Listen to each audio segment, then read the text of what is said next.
What's up, everybody, and welcome to another episode of the Rideshare Hub. My name is Greg Wave.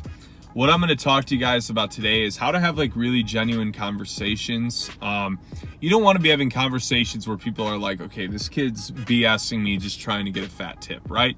You want to have really quality convos. You want people to feel like you're really invested in them. And honestly, you should be. You shouldn't be trying to BS people to get tips. It's really easy to just naturally care for people and be genuine, you know? Alrighty, so let's dive right into it. Before we get started, I do want to tell you guys about Cargo Snack Box. I've mentioned it a lot before because it is a really sick app. A lot of drivers report they earn an extra $300 a month on it. It's very simple, and basically what you do is sell snacks to people. And it increases your earnings. They monitor it. I think they even pay you occasionally to give away free things, which is absurd that you can get paid for that. So check it out, guys. It's not in most major markets. It's not even in mine yet, but I'm signed up for it. I'm going to be one of the first ones that's on it once it's in here. So what I'm going to talk to you guys today about, like I said, is how to have really genuine conversations and really actually care. I feel like so often we get so used to maybe some negative people that then we stop trying. And I know I went through a phase like this where I just wasn't ever talking to people, and my ratings dipped a little bit, not too bad, but they dipped a little bit. But the main thing was I wasn't getting any tips. And to be honest, it was just a season in my life where times were tough and I just wasn't looking to really talk to people all that often, you know? But it did suck because it dipped into my tip money a lot, you know? So the very first important thing is when I talk to people, I'm always trying to really put myself in their shoes with everything they say. And that's the easiest way to truly care for someone, is to visualize it in your head and see that, and not put yourself through this mental battle of experiencing their hell or their trauma. But that was really bothering me. I'm sorry. I kept seeing it and it was driving me nuts. But putting yourself in their shoes and really visualizing, that scenario or that thing that happened with their boss that they're going on and on about, and trying to really understand it. And the reason why you want to do this is when you think that way, your mind starts creating new things to talk about or new ways to segue that conversation. Maybe you have a relatable story and then you share that story with them. And usually if you can get that far in a conversation, it starts slowly just kind of becoming a good convo, you know? They'll keep talking, you'll keep talking, you guys kind of share, bounce off each other. They get done, they're like, oh my God, best freaking ride of my life. 5 stars, every compliment, even good music, even though you didn't play music, and I'm tipping you $100. Totally kidding, but that does happen, you know?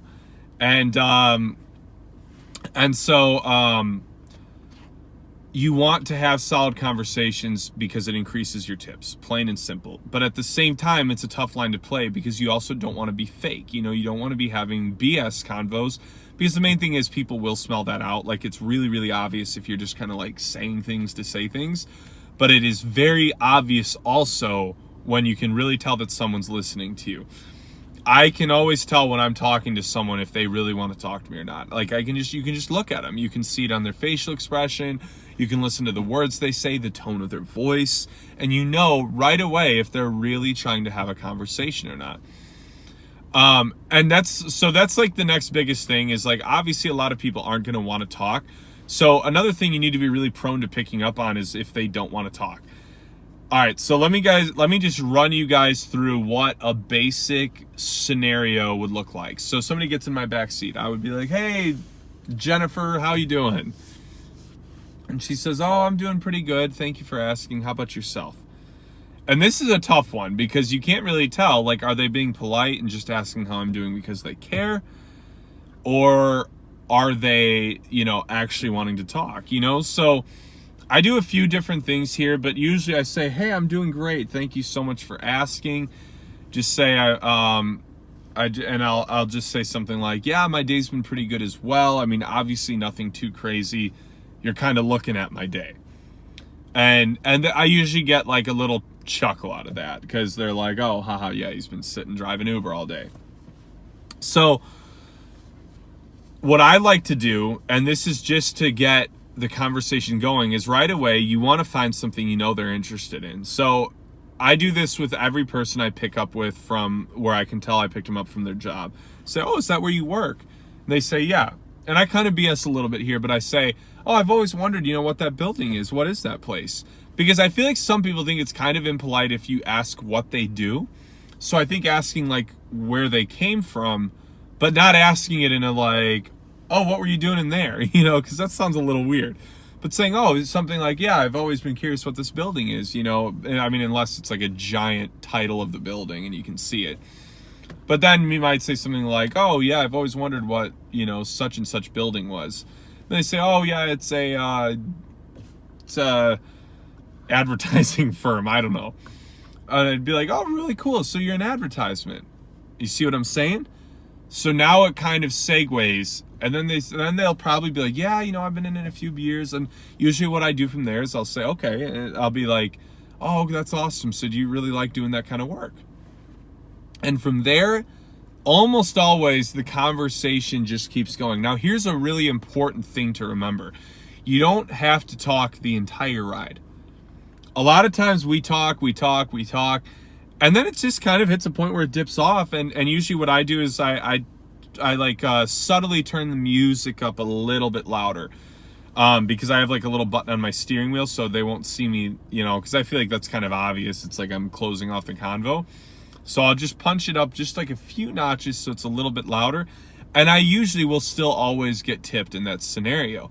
But what you want to do is you want people to get the chance to feel out that you're a good person, that you're a good dude, you're a good chick, And so and that's why you want to at least give them the chance, because think about how many bad Uber drivers people have gotten. That's like the number one thing I hear about is, oh, this crappy driver and car reeked of cigarettes and da-da-da-da. And it's like, okay, I'm not that, but I do think a lot of people like get this bitter taste in their mouth with certain rides they've taken.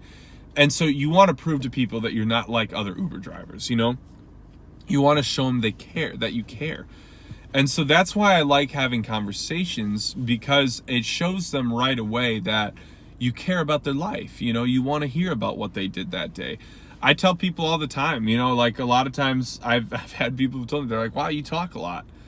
And I usually would say something like, yeah, I do. I think that it's something we've really lost sight of in today's day and age. And I love that Uber and Lyft have done something about bringing people together. And we get to have these raw conversations. And people always be like, you know what? That's true. So like I always give people this analogy. I always say, odds are if you and I were sitting at a bus stop waiting for the bus, we wouldn't be talking at all. Why is that? Well, it's just the age we live in. We're not as conversational as we used to be, And that's the other thing with like older folks too, like that goes so far talking. I mean, just talking.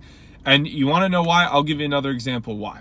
Because the other day I picked up 4 guys that were probably anywhere from 16 to 19. Like they could have been freshmen at college at the most, but probably 17 to 18 years old. I kid you not, 30-minute ride, all 4 of them on their phones the entire drive home.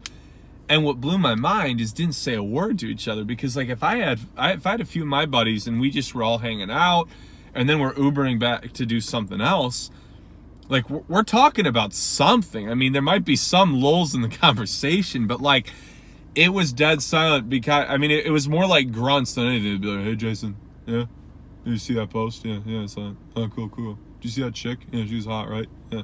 Like the occasional just like grunt conversation, or about a song. A lot of times I remember they were talking about music here and there, but it was like the bulk of the 30-minute ride, probably 3 minutes of that had actual words exchanged, And it was like I said, it was like caveman grunts. So old people in particular like hate this about the newer generations, the millennials, the what is it? I think Gen Z is the new one. I don't know. They hate that we're all so tech obsessed and and we've lost sight on how to talk to people, so on and so forth. And for some truth, they're not wrong. But that's an even bigger reason you're gonna stand out. Here's something that people tell me all the time in Uber. wow, I have not met a lot of young men like you. And I'm telling you guys, I'm not saying that crazy of stuff to them. I'm not having these super profound conversations. Every now and then we do, but like for the most part, it's really generic. But no one talks in today's day and age. So if you guys are really talking, it's gonna do good for you. Some other scenarios besides picking someone up from work, picking someone up from the airport. I always ask, oh, where are you flying in from? Or I'll say, okay, are you coming back home? And then if they say no, and they say where they came from, right away I'm trying to find something about that city. And hopefully I've visited there at some point in my life, because then I can talk about something I saw that maybe they saw. And then we get in a convo about their vacation, their business trip, whatever.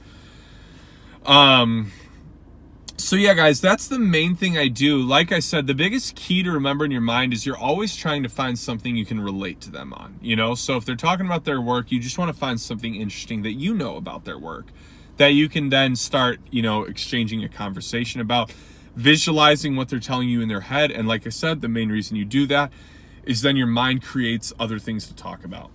So I'm going to let you guys go on that. I hope you enjoyed this video. Be sure to like it, give it a thumbs up, and subscribe to the channel.